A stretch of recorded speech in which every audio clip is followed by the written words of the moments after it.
Bem, pessoal, primeiramente é uma satisfação, é sempre uma satisfação quando eu posso estar conversando, quando eu posso estar falando sobre essa temática, que eu acho uma temática super atual e que, apesar de ela ter começado ali com os pezinhos na geologia, ela transcende, ela transcendeu naturalmente, como toda temática que é amadurecida, e, e se expandiu, eu diria que para as geociências. Contudo, eu acredito, e aí puxando a sardinha um pouquinho para a gente, né? Que a geografia ela tem um papel, ela pode ter um papel bem interessante nesse tema. Ou seja, o geógrafo ele pode desempenhar uma atividade bem interessante nessas temáticas que esse nosso tema ele envolve.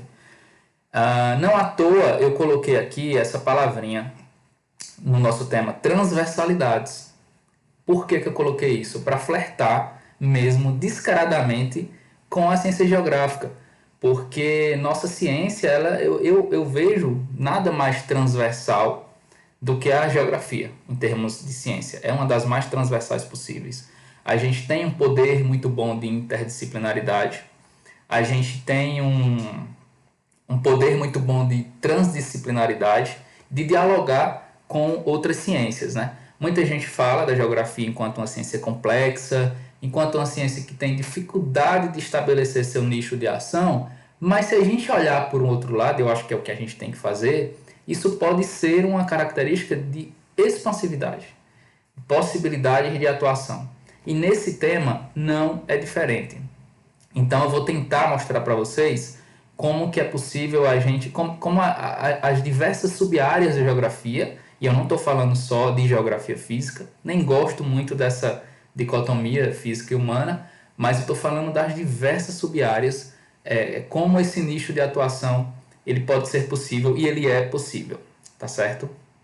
Então, vamos iniciar fazendo uma breve contextualização temática que é necessária. Né? De onde é que vem essa história de geoparques? Né? Porque pelos geoparques é que vários conceitos aí eles vão se enraizar, eles vão se firmar, eles vão se popularizando. Eu diria que geoparques, isso começa, é uma ideia que começa lá para os anos, final dos anos 90, começo dos anos 2000, de uma forma meio que independente, tá? Porém já com um apoio, já conseguindo de forma precoce um apoio da Unesco, que é um órgão de peso, né? Conforme isso vai caminhando, as coisas vão acontecendo, os geoparques vão se firmando, as ideias se materializando. Em 2015, para a gente não perder muito tempo nessa parte histórica, em 2015 o programa é aceito como ele está aqui na tela para vocês. Ele é aceito oficialmente como Programa Unesco, no Departamento de Ciências da Terra. Então hoje, vocês podem estar vendo aí no slide, a gente já tem 169 geoparques distribuídos em 44 países. É muita coisa, isso mostra que esse tema veio para ficar, é algo já estabelecido, é algo que já existe mundialmente, internacionalmente, de forma intercontinental. Em todo lugar praticamente tem geoparque, salvo, vou colocar aqui Oceania, lembrando que a Austrália já teve seu geoparque, mas numa das avaliações recebeu um selo vermelho e se perdeu esse geoparque australiano que está em retomada, né? Eles estão em vias de tentar aprovar novamente. A perspectiva de trabalho dentro do programa de geoparques é uma perspectiva em rede. E eu vou mostrar isso lá nas bases para vocês, certo? Trazendo os exemplos mais fixados aqui, onde eu trabalho, que é o Geoparque Araripe, primeiro das Américas, ainda único do Brasil. Embora nós tenhamos aí projetinhos de geoparque em vias de serem aprovados. Quando eu falo em rede, e aí vocês podem olhar aqui no canto, eu trouxe aqui algumas logos de algumas redes internacionais já estabelecidas envolvendo geoparques. A nossa, a rede latino-americana e caribenha, que está aqui a logozinho dela, a rede europeia de geoparques, a rede asiática, Ásia-Pacífico, dos geoparques. E aí o conjunto dessas redes formam aí a grande comunidade internacional de geoparques da Unesco. É interessante essa questão da configuração de redes, porque cada continente desse, de repente até cada parte, dependendo da localização geográfica de continente, representa realidades diferentes. Então, os geoparques eles se adaptam muito bem, o programa de geoparques eles se adaptam muito bem, ele considera bastante a realidade. Uma questão eu estar pensando num geoparque na África, outra questão é estar pensando num geoparque na China, outra questão é estar pensando num geoparque na América do Sul. Estou vendo aqui que eu até esqueci na parte de redes, colocar o pessoal da África, né? Que é mais recente, o continente que entra mais recente nessa história de geoparques, mas já tem também seus representantes. Então, isso reforça muito a ideia de necessidade de troca de experiências, né? Alguma coisa que pode ser aplicada ali em um país, eu posso trazer para cá, né? E ao mesmo tempo uma ideia que é muito, muito, muito divulgada no programa de geoparques, que é uma construção do tipo bottom-up, ou seja, de baixo para cima.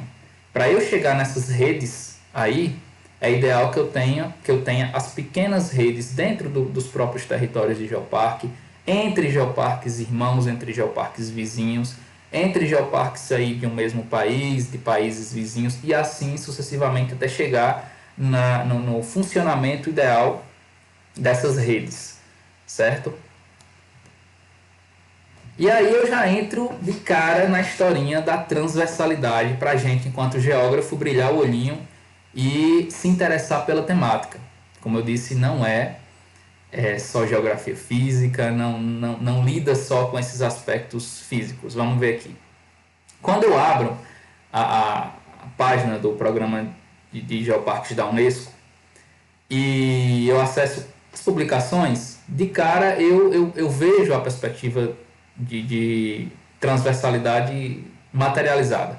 Primeiro, olha a capa de um livro, né? Unesco Global Geoparks, aí vem Celebrating Earth Heritage, Sustaining Local Communities. Então, de cara, já quebra com essa coisa que a gente imagina que vai ser uma geologia mais bruta, uma geologia mais pura, né? A obra de cara já traz um subtítulo sobre celebrar patrimônio da terra, fala de comunidades locais sustentáveis. Olha o tanto de coisa que se envolve, o tanto de coisa que permite ao geógrafo pesquisar, que permite ao geógrafo desenvolver. Então, agregado à obra aqui, eu trago nesse canto esquerdo, vocês podem observar, o top 10, as áreas que um geoparque deve focar nas suas ações, nos seus trabalhos, no seu desenvolvimento. Observem o seguinte, isso aqui não é hierárquico, tá? Então vamos lá. A gente tem recursos naturais, a gente tem riscos geológicos, olha a geologia aí definido em um dos itens. A gente tem mudanças climáticas, a gente tem educação, a gente tem ciência, olha como isso é amplo. A gente tem cultura, a gente tem mulheres, a gente tem desenvolvimento sustentável, conhecimento de população local, de população indígena, quilombolas também entram nessa parte aqui, e a geoconservação, propriamente dito, que é algo das geociências e que transcende até as geociências de certa forma. A geoconservação ela pode ser promovida por áreas afins também, por que não? Então, observem a amplitude das ações possíveis e o tanto de sub-área aí que a gente pode estar trabalhando dentro da geografia. E aí, geografia urbana, por que não? Geografia agrária, por que não? Geomorfologia, pedologia, as áreas da geografia dita física. A geografia mais cultural, é possível também desenvolver ações dentro de geoparques. Então, a gente tem a gente está com a faca e o queijo na mão. A gente tem uma possibilidade de desdobramento de atividades que é incrível quando a gente fecha nossos objetivos, nosso objeto dentro de um determinado território geoparque, qual seja ele. Tudo é muito interessante enquanto resultado a um geoparque, já que ele tem essa pegada mais transdisciplinar, ele tem essa necessidade de se fazer um programa de resultado, de fato, né, que gere consequências positivas para o território. E aí eu estou falando tanto do ponto de vista de meio ambiente, como do ponto de vista do que é humano. É outra divisãozinha que eu não gosto de fazer aqui, mas eu estou usando para a gente ser mais didático. Tá? Então, observem aí a construção, a ideia do que seja esse programa de geoparques globais da Unesco. Bom, e essas ações elas ainda vão mais além em termos de perspectiva. Elas estão hoje alinhadas com a Agenda 2030 da Organização das Nações Unidas, né? Que é uma agenda voltada à promoção, à fixação do desenvolvimento sustentável, de fato, aquele desenvolvimento sustentável que queremos, fugindo aí das questões de ideologias, né? Que tentam muitas vezes usurpar um pouco aí a questão da sustentabilidade e transformar em outro tipo de discurso. E a gente sabe bem disso. Bom, e aí nesses alinhamentos, olha só, a gente tem erradicação da pobreza, a gente tem fome zero, agricultura sustentável, saúde e bem-estar, educação de qualidade, igualdade de gênero, tema super atual também e necessário, questão de água, questão da energia, o trabalho, crescimento econômico, a parte da indústria ligada à inovação e tecnologias, redução de desigualdades, aí vida terrestre, vida na água, ação contra a mudança global em relação à parte do clima, consumo e produção responsável, cidades e comunidades sustentáveis. Só isso já permite aí um leque de ações. E o geógrafo brilha o olho, né, vendo essa possibilidade de estar se inserindo enquanto profissional, enquanto pesquisador.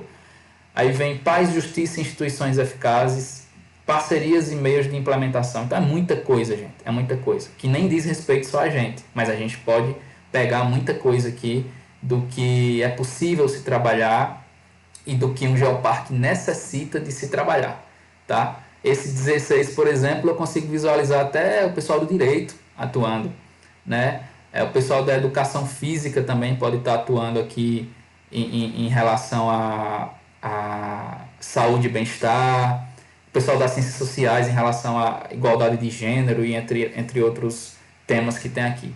Então, observem, vão fixando essa ideia e a intenção é essa, é despertar o interesse de vocês. Vamos seguir.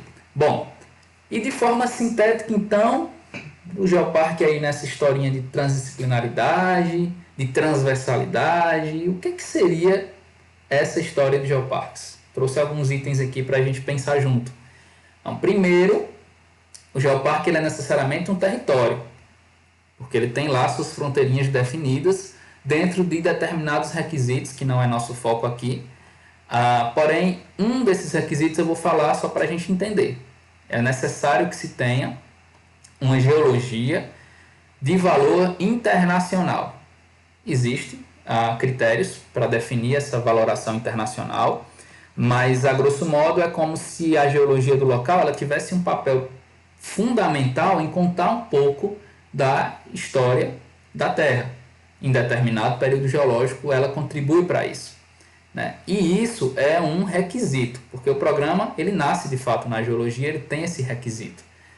E aqui tem essa moedinha de 25 centavos, né, que está servindo de escala para um fóssil da gente aqui, do Araripe, que eu trouxe justamente para ilustrar o nosso motivo mais forte, ligado a essa geologia internacional. Está na nossa paleonto, né? Eu acho que alguns de vocês vão recordar que a bacia do Araripe, ela é ela é dita como um fóssil Largestaten, né? Ela é um local onde os fósseis são encontrados com uma singularidade muito peculiar, né? A gente encontra muito material raro, muito bem preservado, muitas vezes tridimensionalmente até, com partes moles inclusas. Então é bem incrível.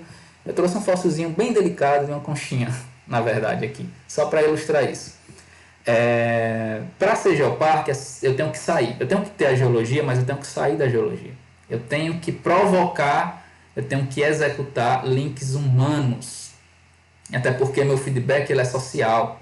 Então não tem como eu ficar preso no que é só físico. Então é preciso sair da casinha e caminhar. Olha só, sair da casinha e caminhar. Isso é muito geografia, gente.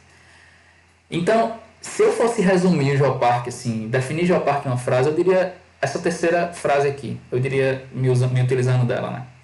Eu diria que um geoparque, ele é, não um projeto, vou colocar programa, ele é um programa de desenvolvimento territorial sustentável. Essa é a missão do geoparque, isso é o que ele tem que executar. Essa é a praxis dele, né? Ao mesmo tempo que se fala muito em território, o geoparque ele se aproxima bastante do nosso conceito geográfico de lugar, porque ele objetiva, esse território ele é delimitado pelo reconhecimento de identidade ou de identidades que se interligam. Então, isso é muito lugar também. Existe uma questão de apropriação por parte de quem mora ali. Existe uma questão de se reconhecer, tá?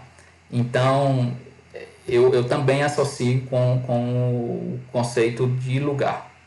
E aí eu trouxe algumas imagens para mostrar que não só o físico, né, como a questão do fóssil, mas o que se materializa enquanto humano, desde as nossas atividades culturais até a questão de geração de renda através do que é cultural, né, como por exemplo o artesanato, isso tudo agrega dentro de uma ideia de geoparque. Aqui os principais conceitos envolvidos nessa história toda. Nada poderia ser mais complexo, né? Então observem aí geoparque no centro, tá? E aí eu tenho, primeiro em branco, né? Patrimônio, o geopatrimônio, que está aqui como geoheritage, a geodiversidade, a geoconservação e o geoturismo. Esses pilares são fundamentais. O geopatrimônio, que antes a gente tinha como patrimônio geológico, agora a gente já fala em geopatrimônio, para dar maior amplitude. Reflete mais essa questão dos materiais rochosos, se confunde um pouco com patrimônio geológico isso. A parte geomorfológica, a parte ligada aos fósseis, a parte até ligada à arqueologia também vai entrar um pouquinho em geoheritage. Então tudo isso vai representar um encargo de valores aí nessa história de geoparques. A geodiversidade, eu diria que ela representa todo um conteúdo, vou colocar uma palavra aqui, todo o conteúdo abiótico de uma composição paisagística. O que não significa que a geodiversidade é entendida como algo morto. Porque, veja só, tudo aqui em relação a geoparques, a ideia é que a gente tenha uma visão sistemática das coisas. E tendo uma visão sistemática, observem que a geodiversidade ela se liga necessariamente com a biodiversidade e tudo isso, esse conjunto, se faz um sistema vivo. Então, a gente tem que observar isso tudo como um sistema vivo. Dentro da geodiversidade eu incluo as formas ligadas à geomorfologia, a topografia, processos físicos, a questão da hidrogeologia, né, como por exemplo aquíferos, tudo isso é importante, tudo isso subsidia a vida. A gente tem a geoconservação, que de fato é um conjunto aí de conceitos, de ações que vão proporcionar o monitoramento de toda a situação para avaliações, para análises, para diagnósticos. O geoturismo, que eu diria que é a materialização das ações do geoparque, ela se transforma em ações ligadas a um turismo sustentável, que dentro da nossa perspectiva aqui a gente chama de geoturismo. E vai flertar com tudo, vai fazer com que essa geologia, esse conteúdo geológico se atravesse, dialogue com outros conteúdos culturais, históricos, e isso se transforme de fato em ações promissoras a determinado grupo de pessoas, a determinada sociedade, a determinados públicos, tá? E dentro disso, em preto, a gente tem aí outros aspectos que agregam, que transitam nesse fluxo aí entre esses temas que eu mencionei para vocês. Aí a gente tem conservação de geossítios. O Geoparque ele trabalha com pontos de interesse, que são denominados geossítios. A gente vai ver um pouquinho mais disso lá na frente. Desenvolvimento territorial, estratégias de desenvolvimento territorial. O inventário geológico, que aí sim é um nicho mais técnico para o profissional geólogo, mas outros profissionais geocientistas também podem estar atuando aqui, né? A geoeducação é um pilar fundamental. O Geoparque trabalha muito com conscientização, né? E entende que enraizar os conceitos faz parte do que eu falei lá atrás, da historinha do bottom-up, de construir de baixo para cima, de uma base para cima. Necessariamente a gente vai ter que ter o engajamento de público, né? Aí vem o geoturismo sustentável, que eu já falei, já mencionei que está dentro ali da história do geoturismo. É um tipo de turismo sustentável. E o geossítio propriamente dito, que atua como esse ponto de interesse, mas que não é o fim, não é o destino. Vou tentar mostrar isso mais na frente também, porque aquele não é o destino. A gente quer que a pessoa vá ao geossítio, porque está visitando o geoparque, mas a gente não quer que ela pare no geossítio. A gente quer que ela vá além, que ela faça esses links na prática. Aqui nosso exemplo, que é o Geoparque Araripe, tá localizado no Brasil, né? No sul do estado do Ceará, representa uma contraproposta interessante para quando a gente está falando de turismo, né? Para confrontar essa historinha do turismo do litoral. Então é uma proposta interessante. E a gente está localizado no coração da bacia sedimentar do Araripe, né? Em plena Chapada do Araripe, que é outro ganho bem interessante aqui do nosso geoparque. Vou mostrar aqui melhor nesse outro slide. Observem aí em vermelho demarcado o território do Geoparque Araripe. Nós contemos um domínio de floresta nacional, que é a primeira floresta nacional brasileira, diga-se de passagem. Em 1946 a Floresta foi reconhecida. E o Geoparque hoje contém esses 9 geossítios aí, distribuídos em 6 municípios. Eles estão distribuídos nos municípios de Missão Velha, Barbalha, Juazeiro do Norte, Crato, Nova Olinda e Santana do Cariri. Cada um aí é um geossítio que traz uma perspectiva diferenciada, de modo que essa história geológica, que é interessante, no nosso caso aqui muito voltado ao Cretáceo, e que se interrelaciona com outras histórias aí que outros geoparques contam, por isso que é legal visitar todos os geoparques, e aí você tem uma recomposição da timeline geológica aí para entender como é que as coisas evoluíram. Isso é muito legal, isso é muito maneiro. Então, só para a gente fechar essa parte aqui, observem que nós contemos uma flora.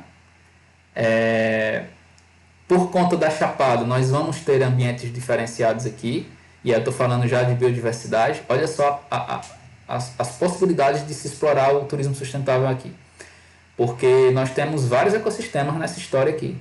A gente consegue transitar por Cerradão, até resquícios de Mata Atlântica já identificaram aqui, né? Cerradão, resquícios de Mata Atlântica. A gente entra na área de Caatinga, a gente consegue observar um carrasco e a gente consegue encontrar uma floresta mais exuberante, uma floresta úmida. Então, é muita riqueza associada.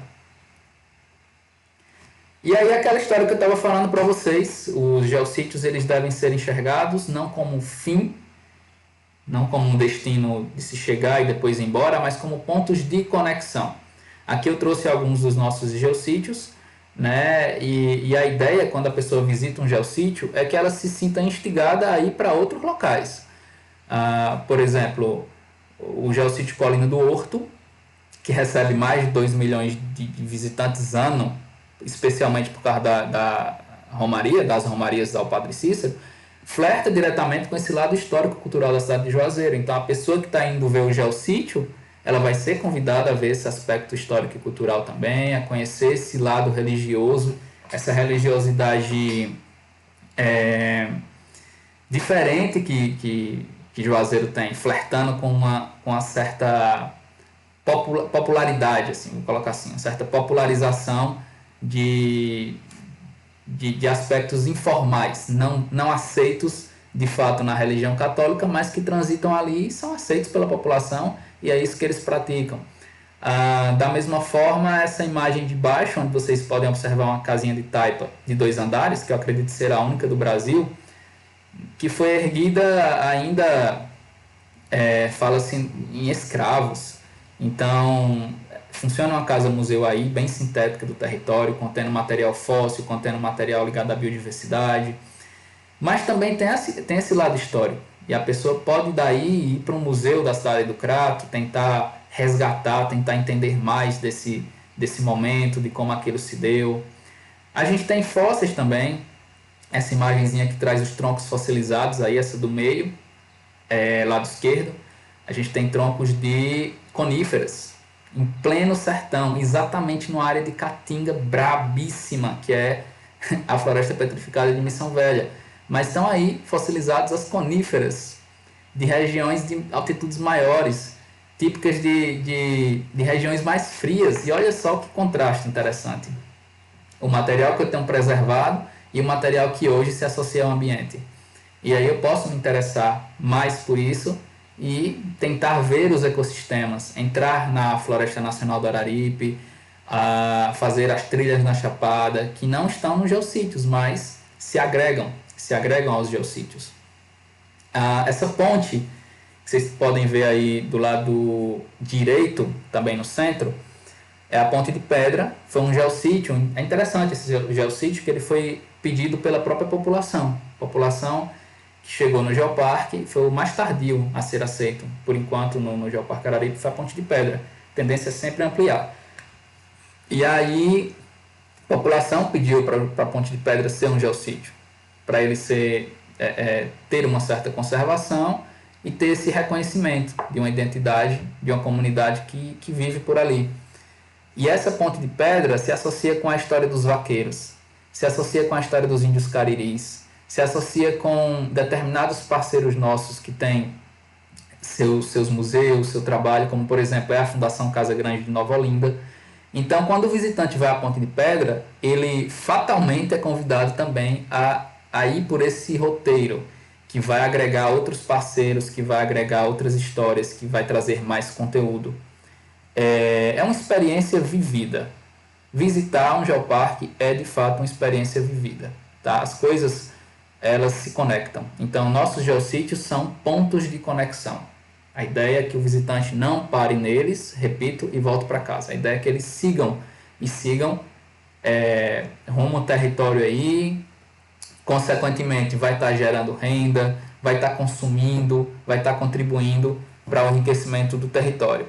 Numa perspectiva sustentável, porque a gente está falando de geoparques.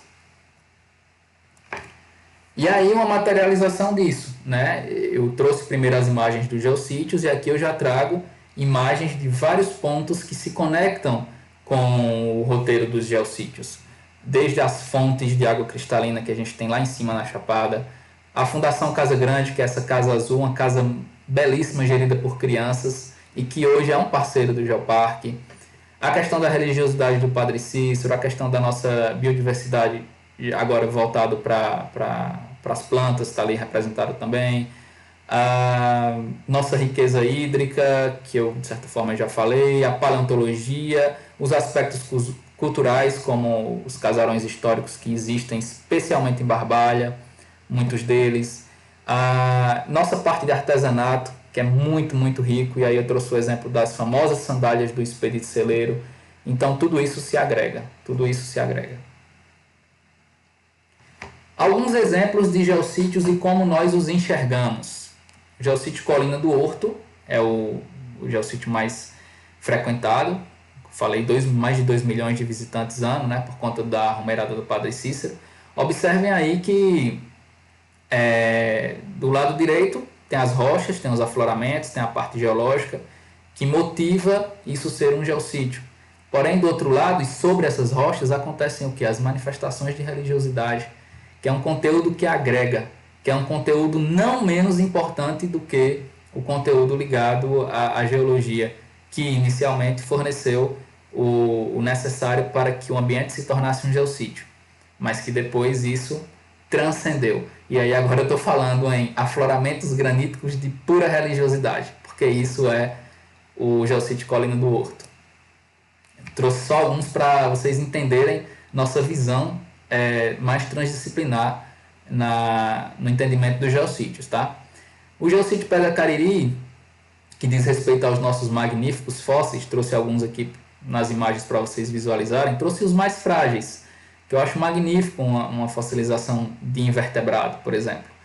Se é difícil com vertebrado, imagina com invertebrado. Então a libélula, que hoje é o símbolo do Museu de Paleontologia da URCA, da Universidade Regional do Cariri, e esse museu se localiza em Santana do Cariri, olha só, é descentralizado, porque a ideia é estabelecer o fluxo no território, e que cada município componente do Geoparque tenha seu carro-chefe, como no caso Santana é a paleontologia, né? E observem que até a nervura dessas asas aí da libélula ela é preservada, né? Da mesma forma, eu trouxe um momento de interação ali bem legal isso, um insetozinho com uma flor ali, a gente tem uma flor, uma geosperma, e essa interação entre inseto e planta, reforçando as questões sobre a polinização, né? Nós temos esse registro aqui. Esse registro aqui, eu acho que é o mais antigo, né? Me arrisco a dizer. E da mesma forma, esse calcário que traz os fósseis é um calcário também que traz o desenvolvimento. É um calcário que muita gente depende dos valores adquiridos com a extração desse calcário, trabalham na extração desse calcário. Da mesma forma, ele sempre foi utilizado pelas comunidades ali próximas para suas obras, para construção de casa, como a gente está vendo aí. Adoro essa foto, tive essa oportunidade de tirar essa foto no momento que as crianças estavam brincando, eles subiram na janela e ficou muito legal, porque isso é reconhecimento de identidade. Isso é cultura também. E hoje a Pedra Cariri é uma pedra ornamental, é uma pedra chique, tá nas piscinas das casas dos ricos e tudo. Mas onde é que ela começou? De onde é que ela vem? Qual é a raiz disso aí? Ela foi muito utilizada aí, inclusive existem projetos nossos de resgate patrimonial, no sentido de restabelecer as fachadas das casas de Pedra Cariri, como já foi, né? Para que essa identidade ela se confirme, ela se reforce cada vez mais. Observe então que é uma coisa que começa no popular, né? Depois o mercado dá seu jeito de revalorar, de agregar valor, enfim, tornar isso uma pedra de maior valor, né? E aqui o Geossítio Riacho do Meio, que está numa área mais próxima à Chapada, vocês já observam aí a mudança de paisagem, certo? Tem fontes de águas naturais aí, e nós temos endemismos presentes. O mais conhecido deles, que eu trouxe aqui o exemplo, o Soldadinho do Araripe. Então, é uma vivência legal que a pessoa vai ter aqui com a questão das trilhas, não vai se prender jamais só à geologia. E vai perceber que essas nascentes da Chapada do Araripe, se a gente arrancasse a Chapada do Araripe aqui, seria um semiárido, um árido tremendo assim, seria sofrível. Mas não, aqui a gente tem as águas que permitiram que as populações, as comunidades se fixassem ao redor dessa chapada. E nosso território é o que é hoje por conta disso, tá entendendo? Tudo tá ligado. Então essas nascentes, elas estão aí alimentando os nossos rios, mas alimentando também nossas comunidades, nossas pessoas. Nossa ideia é entender assim. Dentro disso, os objetivos do Geoparque Araripe. Né? Eu trouxe aqui para vocês observarem também a multiplicidade, a perspectiva ampla que nós temos aqui. Proteger e conservar sítios de relevância científica e cultural, denominados geossítios. Não é só geológico, tá vendo? Proporcionar oportunidades às populações locais para... aí entra a popularização científica, né? Dos contextos científicos, ecossistemas, intensificar atividades turísticas e econômicas, divulgação de história de ocupação territorial, cultura regional, manifestações. Olha como isso aqui é amplo. Promover a inclusão social. É necessário que a população esteja imersa dentro do geoparque. Ele só se faz com ela. Incentivar um turismo de qualidade, baseado nas valências territoriais, no que o território tem de valor, no que o território tem de perspectiva, né? E aí, local, nacional e internacional. E a cooperação com parceiros para que a continuidade do desenvolvimento territorial se dê. E aí esses parceiros no nível municipal, no nível estadual, no nível federal, no nível das organizações não governamentais, no nível da esfera privada também. Para vocês terem ideia, hoje o Geoparque Araripe ele já foi aceito como um programa de desenvolvimento para a região do Cariri do governo do estado do Ceará, na Secretaria das Cidades. Então, para vocês verem a dimensão que isso já tomou. O Geoparque Araripe ele começa em 2000 e antes mesmo de ser aceito no programa da Unesco, o Geoparques, ele começa em 2006, né? E aí até hoje nós estamos aí já com o terceiro selo verde nas costas, né? Sendo aprovados e trabalhando nessa perspectiva. Por isso que já chegou nesse nível aí do Geoparque ser utilizado como guarda-chuva para investimentos públicos, majoritariamente dos estados e dos municípios em segunda instância. E nossos setores de atuação, como é que nós funcionamos? O Geoparque ele contém um setor de geoconservação, que é onde eu trabalho, junto com mais dois geólogos, um setor de geoturismo e desenvolvimento territorial, onde a gente tem uma pessoa mais ligada à administração e design e outra pessoa ligada à educação física. Eu acho muito incrível esse nosso poder de interdisciplinaridade. A geoeducação, que eu posso traduzir como uma educação ambiental, né? E aí tem gente da pedagogia, tem gente da geografia, tem gente da história que trabalha por aqui, das ciências sociais. A cultura, a nossa cultura também era trabalhada, e aí tem os especialistas dessa área também. E a parte de comunicação, né? Que é quem faz todo esse trânsito, tanto ligado à parte de divulgação, como ligado à parte de não perder links com as nossas comunidades. A gente tem que ter os links com as comunidades, principalmente aquelas nos entornos dos geossítios, mas a gente tem que ter links institucionais também, né? Nós temos comissões científicas, nós temos reuniões com os nossos parceiros. Essas reuniões são semestrais para poder estarmos passando feedback, ver o que é que está certo, o que é que está errado, o que é que precisa melhorar. Tudo isso é uma construção coletiva. E aí eu vou entrar agora um pouquinho na geoconservação, quanto ao nosso manejo e nossa atuação. Hoje nós desenvolvemos duas metodologias com base em métodos já sacramentados, já reconhecidos internacionalmente até, mas resolvemos fazer nossa própria. Então, a geoconservação, que ela tem uma função muito forte de trabalhar o monitoramento. Monitoramento é uma palavra muito forte em geoconservação. E como a gente vai fazer isso? Então, nós desenvolvemos nossas metodologias. E aí eu trago esses dois artigos, que vocês podem depois procurar com calma e observar eles inteiros, porque são nossas bases hoje. Uma é a matriz de prioridade, com base em quê? No nosso manejo de impactos de visitação. E o outro é uma leitura, uma possibilidade de diagnóstico numa perspectiva de rede dos nossos geossítios. Então, o conjunto de leitura que essas duas metodologias nos permitem, e é uma avaliação contínua, faz com que nós tracemos o melhor plano de execução no tocante ao nosso manejo e à nossa atuação na geoconservação, tá? Vou falar um pouquinho deles aqui. Primeiro, relacionado a esse primeiro trabalho, né, o matriz de prioridades.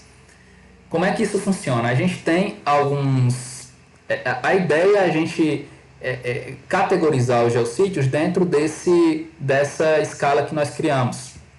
Observem que nós temos aí a coloração vermelha, D, a coloração amarela, C, a coloração verde, B, a coloração azul, A.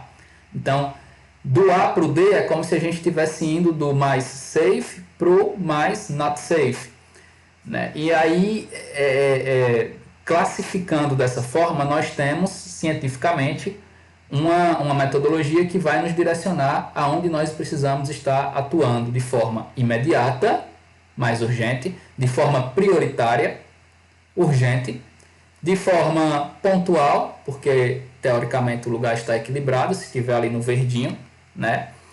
E de uma forma de manter aquilo que já está bom, que é o caso do ar, onde a gente fica retroalimentando, vou usar essa palavra. Então, para a gente chegar nessa pontuação, os geossítios são avaliados conforme determinados aspectos, né? O foco é manejo, impactos de manejo da visitação. Então, observem aí esses aspectos que vão desde a questão de riscos geomorfológicos e geológicos, até a questão de danos patrimoniais, passando pela mineração, se tiver mineração interferindo, ou aspectos de mineração trazendo poluição para a área, esse tipo de coisa, a produção de resíduos, lixo, todos esses aspectos são avaliados, e aí quando nós realizamos a leitura do geossítio, categorizamos eles e percebemos aonde nós devemos estar investindo dentro dessa lógica, imediato, prioritário, mais equilibrado e retroalimentação. Esse é o primeiro modelo aí que nós aplicamos dentro do nosso setor de geoconservação, tá? Lembrando que cada geoparque tem o seu, uns preferem seguir as metodologias mais tradicionais e outros fazem as suas próprias, né? No nosso caso aqui. E nossa visão, que é uma visão mais holística, a gente quer ter uma visão holística, a gente quer acabar com essa dicotomia, apesar de ser necessário didaticamente, mas acabar com essa leitura homem e meio ambiente. A gente quer trabalhar a saúde do ponto de vista mais ecossistêmica. Então, o segundo trabalho, que nos permite uma leitura através da análise de redes, que é algo super atual também. E nós também temos categorias de avaliação que vão, vocês estão observando aí, né? Biodiversidade, a geodiversidade, que tá fragmentada nos seus valores, valor científico, valor turístico e valor educacional da geodiversidade, a diversidade aquática, que é importante, a exposição meteorológica e climática, o bem-estar de quem está usufruindo da área, tudo isso é importante. E aí cada item desses, vocês bem sabem, que tem uma metodologia de execução própria. Nosso desafio, e foram uns 3 anos aí pensando nessa história, foi fazer com que as metodologias elas dialogassem. Foi aí que a gente conseguiu fazer isso através da análise de redes. E para nós termos essa saúde, essa leitura de saúde ecossistêmica, conseguimos então estabelecer associações positivas e associações negativas entre os parâmetros avaliados para saber onde é que é melhor nós interferirmos. Lembrando que assim, quando a gente está falando de rede, a gente está falando de complexidade. Então, não é aquela leitura linear de que positivo é bom, negativo é ruim. Não. É mais uma leitura de diretamente proporcional, afeta ali, 2 parâmetros que se afetam de maneira diretamente proporcional e 2 parâmetros que se afetam de maneira inversamente proporcional. Acho que precisaria de uma apresentação só para a gente conversar sobre complexidade. Mas é essa a nossa visão, nosso nicho de atuação. E aí, a ideia das nossas ações, do nosso trabalho, é perpassar por tudo isso que vocês estão vendo aqui, né? Ser um geoparque estar inserido no ambiente, é entender se fazer parte da natureza e acabar com aquela dicotomia criada lá atrás, que coloca a natureza como objeto para que nós, enquanto sujeito, nos apropriemos dela e usemos ao bel prazer. Isso foi criado, isso é um paradigma, né? Isso vem lá de trás. Acho que já vem lá da ideia do mecanicismo, do positivismo mesmo. E aí a gente tem aspectos emocionais que são importantes, financeiros, intelectuais, vocacionais, sociais, físicos, ambientais e espirituais também. Isso representa o que nós chamamos de bem-estar, de saúde e bem-estar. É nessa perspectiva ampla que um geoparque deve trabalhar, que ele deve estar imerso. E é nosso desafio cotidiano, porque isso aqui está começando. Eu estou sentindo essa mudança de paradigma se firmar, eu estou sentindo as coisas acontecendo. E nós estamos trabalhando para isso. Então, eu espero ter contribuído para que vocês enxerguem a possibilidade nossa de nicho de atuação, várias sub-áreas possíveis aí, desde o pessoal dos mapeamentos, pessoal mais técnico, até o pessoal que vai problematizar questões urbanas, questões rurais, e o pessoal que vai flertar com cultura. Então, é muita coisa, gente, muita coisa. Eu quero aproveitar para convidá-los a, se tiver um projeto geoparque próximo da região de vocês, tentar perceber, tentar ingressar, tentar contribuir. O geógrafo tem muito a contribuir nisso. E quem sabe não ficar, de repente, nesse projeto que pode vir a ser um geoparque um dia. A gente tem 2 geoparques mais aí na linha de frente, só a título de informação. Um geoparque no interior do Rio Grande do Norte, um geoparque Seridó, que é um projeto que já foi submetido e está aguardando o resultado da Unesco. Eu acredito que passa, porque o pessoal é muito competente. E a gente tem um geoparque, o Geoparque Canyons do Sul, lá no Rio Grande do Sul, que também está em vias de ser aprovado da mesma forma, bem estruturado. O pessoal tem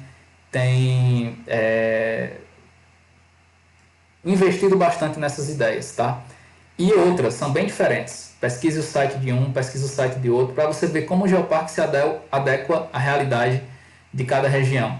Sul e Nordeste a gente sabe que são bem diferentes, cada qual com suas peculiaridades.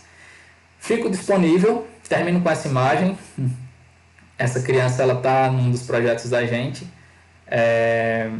filha de uma grande amiga da Maria, e ela faz uns esquetezinhos bem interessantes. Quando eu bati o olho nessa fotografia, eu já imaginei, né, que a construção tem que partir daí. A gente tem que internalizar os conceitos em quem é novo, daí a importância da educação, da geoeducação, para que a gente construa isso no bottom-up, né, tão desejado pelo Programa de Geoparques da Unesco. Fico à disposição de vocês, tá aqui os meus contatos, qualquer coisa, só mandar um e-mail, mandar um inbox, eu uso muito o Instagram. E é isso, espero ter contribuído com vocês e desejo que aceitem meu convite, topem o desafio e cheguem junto nos geoparques. Muito obrigado.